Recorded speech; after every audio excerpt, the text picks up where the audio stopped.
Knowledge is power, information is liberating, and education is the premise of progress.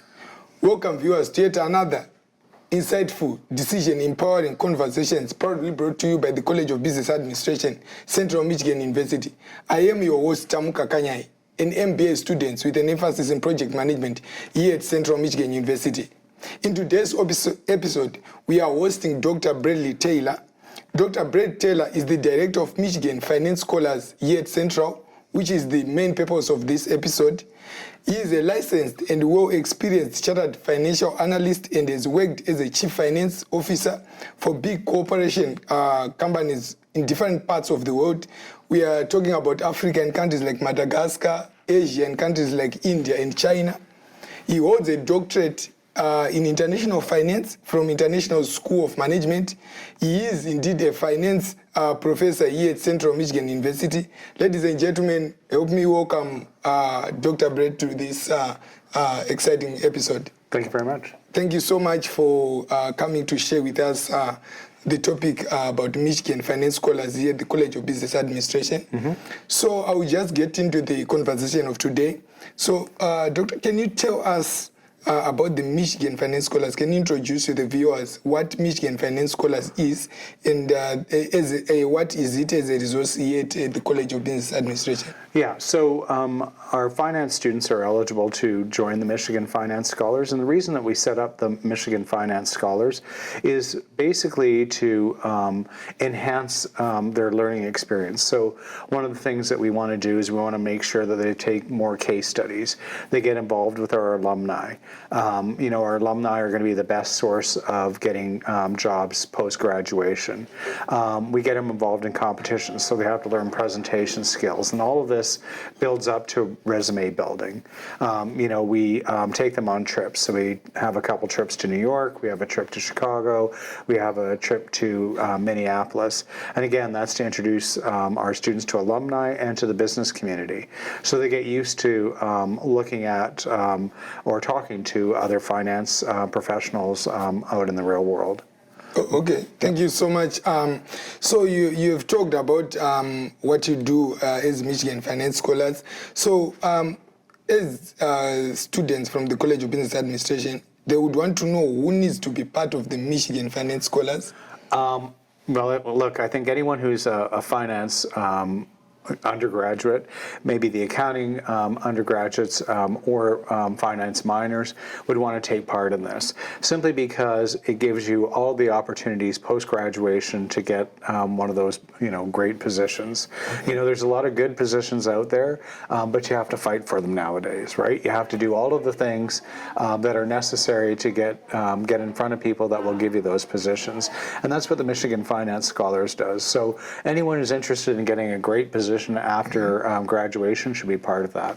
Okay, thank you so much. Then this takes on to the next question is, why as a student of finance should I be part of the Michigan Finance Scholar? What benefits? I know you've touched on them in terms of getting high-end positions, but what benefits do I get while I'm still a student? Yeah. And before we look into getting after graduation. So you get the opportunity to, so we have a $4 million student managed investment fund. So you're part of that. You're actually managing real money. And you're learning a lot about finance when you're doing it. You're learning portfolio management and you're learning fixed income. All of the things that you may get in a classroom, but you actually don't apply, right? So you're applying all of these things. You go on the trips, right? So Michigan Finance Scholars get access to go on the trips to meet the alumni. We have a Wall Street Journal Club at 8 o'clock in the morning on Monday and Wednesdays, and that gives us students the opportunity to meet key alumni.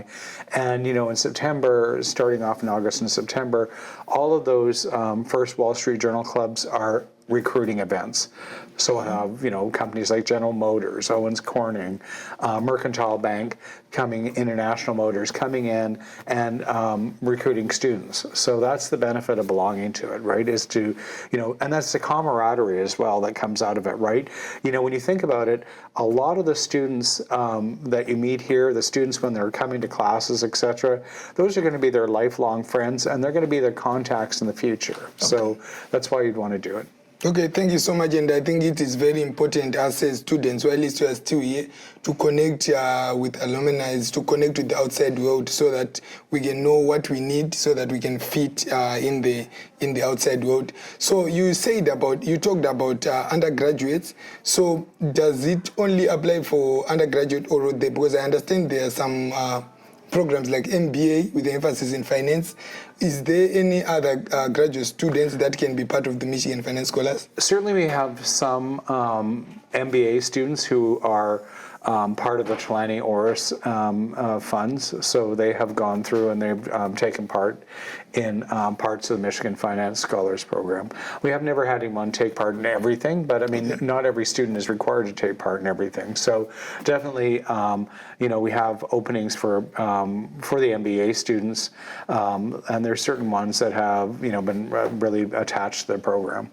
Okay, that's nice. Then maybe just the requirements that are needed for a student who is in finance to be part of, are there any other besides studying finance, like accounting, as you've said? Yeah, so you have to, we have minimum requirements. So to be a true Michigan Finance Scholar, you have a GPA of at least 3.5. You have to write an entrance exam and then, go through an interview with me.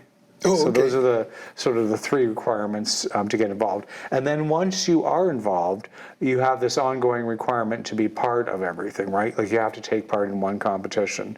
To be a voting member of the $4 million student managed funds, you have to attend 80% of the meetings.